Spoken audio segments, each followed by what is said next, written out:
Real Madrid, of course, they and also Carlo Ancelotti.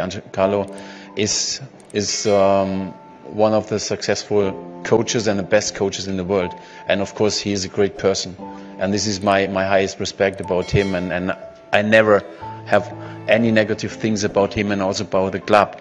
What I like to say is that we are Barca, we are maybe different than them, and this is good, and I'm really happy about this, because what I can see here with La Masia players, with every player, the connections they have, everyone here around, it's great, and it's like, you know, if you feel like it's a family, not only the players and the coach, it's about the staff, everyone, you know. I always say about also Xavi Oserci or the other guys here from the media, but we have a lot of also members of the staff who we have to include, and they are also on this way, and they are very important on this way. We have to go, and we want to go, and I think this is the big challenge for a coach, to bring everyone together, and at the moment it feels really good, and this is what I like, and also.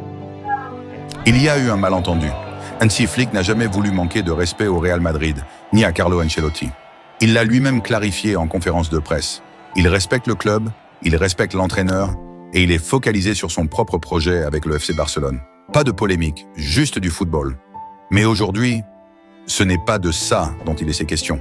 Parce qu'une véritable catastrophe menace le Barça. Une crise qui pourrait tout changer. Une hécatombe au milieu de terrain, à un moment où chaque match vaut de l'or dans la course au titre. Le FC Barcelone encaisse un nouveau coup dur. Après une série de matchs éprouvants, les blessures s'accumulent.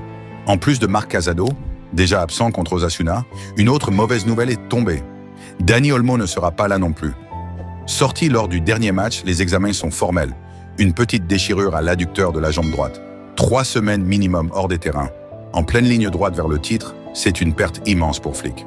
Mais le pire, c'est que ce n'est pas fini. Jeudi soir, une autre image a glacé les supporters du Barça. Frenkie de Jong, le métronome du milieu, contraint de quitter la pelouse à la mi-temps contre Osasuna. Son corps a lâché. Verdict ?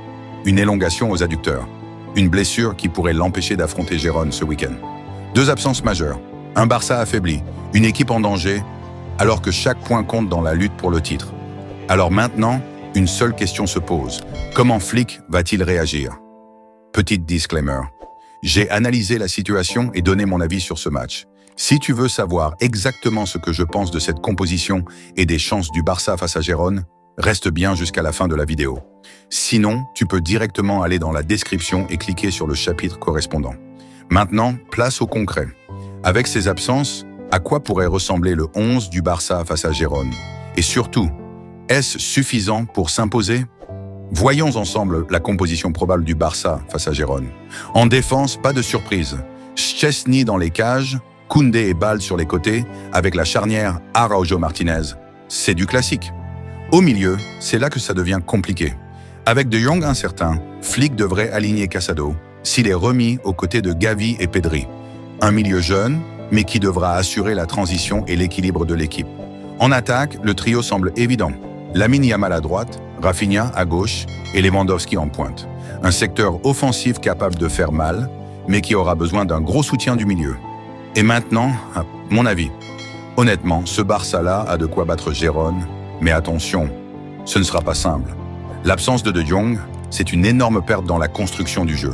Si Casado joue, il faudra qu'il réponde présent, parce que Gavi et Pedri auront énormément de responsabilités. Et devant, il faudra un Lewandowski tranchant, un Yamal inspiré et un Rafinha prêt à faire les différences.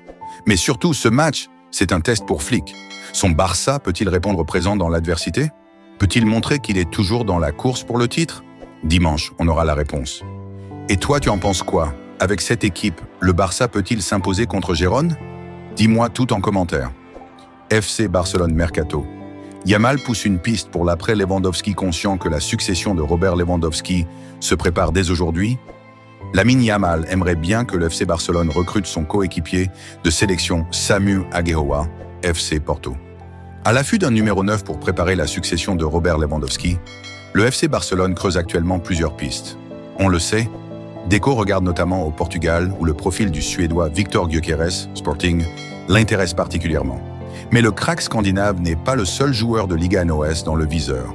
En effet, selon Court Offside, le Barça est aussi sur les rangs pour le jeune buteur du FC Porto, Samu Agueoa, 20 ans, auteur de 20 buts et 3 passes décisives, toutes compétitions confondues cette saison.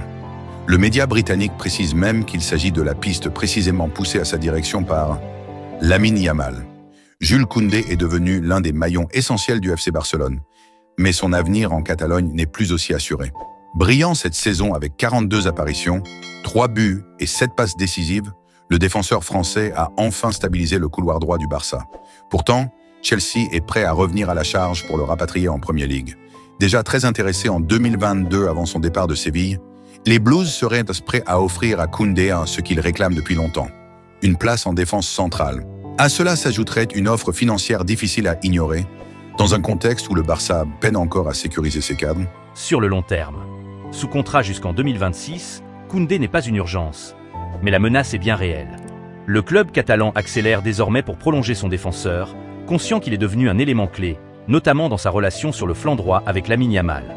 Le duel Barça-Chelsea est relancé, et cette fois, il pourrait faire vaciller la solidité défensive blaugrana. Voilà, c'est tout pour cette analyse.